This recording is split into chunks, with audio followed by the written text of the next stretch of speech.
Salut, je suis allé voir la comédie musicale West Side Story il y a quelques jours. Le film original est sorti en 1961, avait remporté 10 Oscars, dont celui du meilleur film. Et là, quand je suis allé voir le film il y a quelques jours, il y avait aussi Yannick Belzile dans la salle, qu'on connaît entre autres pour le podcast 3 bières. Puis un peu plus tard dans la vidéo, il va nous donner ses impressions sur le film.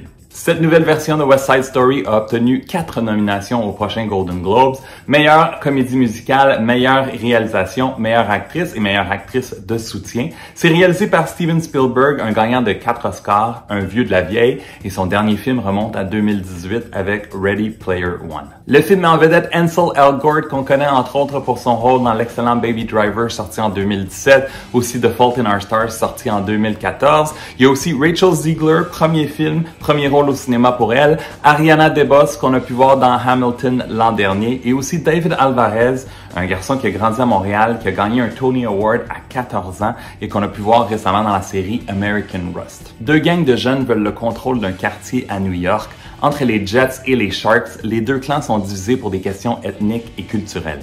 Au cœur des chicanes se retrouvent Tony, membre fondateur des Jets, et Maria, qui est la sœur de Bernardo, le dirigeant des Sharks.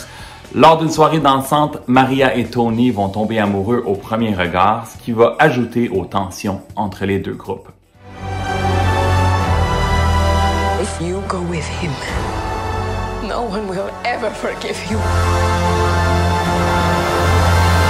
Tout d'abord, pour savoir à quoi s'attendre, le film est à peu près moitié chanté, moitié parlé, et l'espagnol est très présent, sans sous-titres, donc c'est une direction artistique.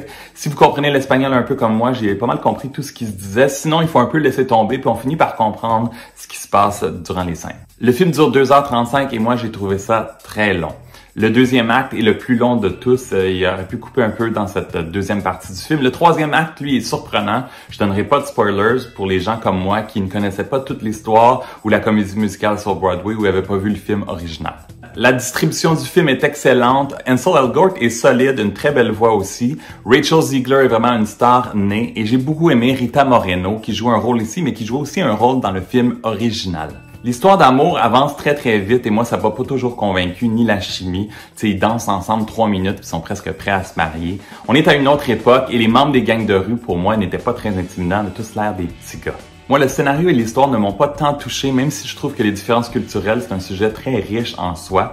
Du côté technique, là, c'est visuellement vraiment impeccable, que ce soit au niveau de la lumière avec les faisceaux lumineux, les costumes, les décors, les chorégraphies. C'est vraiment magnifique, même si les décors par moments font un peu soundstage. Vous allez voir aussi que les clôtures sont très présentes. Il y a 3-4 chansons que je connaissais déjà sur la bande sonore qui sont vraiment excellentes. Pour le reste, pour moi, ça fait très comédie musicale générique et un peu moins catchy, ça m'a un peu moins interpellé. Toi, Yannick, qu'est-ce que tu as pensé du film? Salut Martin, voici ma review pour West Side Story. Rapidement, Steven Spielberg est aussi bon qu'il l'a toujours été. C'est surprenant qu'il n'ait pas fait plus de comédie musicale car on voit à quel point il a réussi avec West Side Story. C'est un film qui est vraiment peut être mis côte à côte de façon très confortable à l'original, qui est juste c'est comme un classique hollywoodien. Fait que c'est ça. Tout son talent pour la mise en scène, c'est parfait pour les chorégraphies. Rachel Zegler, qui ça c'est comme son premier film, est instantanément une vedette. Puis aussi, c'est le fun de voir toutes les chorégraphies faites exécuté par des vrais danseurs, des vrais acteurs de Broadway. C'est super bon. 4 étoiles et demie. J'adore, recommandé. Grosse année pour les comédies musicales. Moi, j'ai vu In the Heights, Dear Evan Hansen et Tick Tick Boom aussi. J'ai préféré Tick Tick Boom. J'ai aussi vu le début d'Annette et j'ai décroché complètement. Je leur donnerai peut-être une autre chance à un autre moment donné. Peut-être que j'étais pas dans le mood. Mes comédies musicales préférées des dernières années demeurent encore La La Land, The Greatest Showman et Moulin Rouge. Selon moi, West Side Story est un film qui s'adresse vraiment aux grands fans de comédie musicale pure et dure. C'est un film très long mais très réussi dont on reparlera jusqu'aux Oscars très certainement.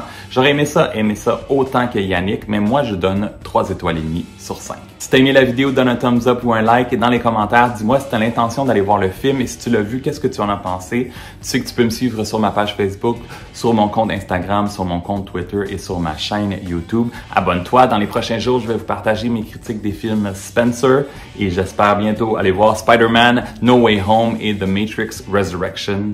À très bientôt.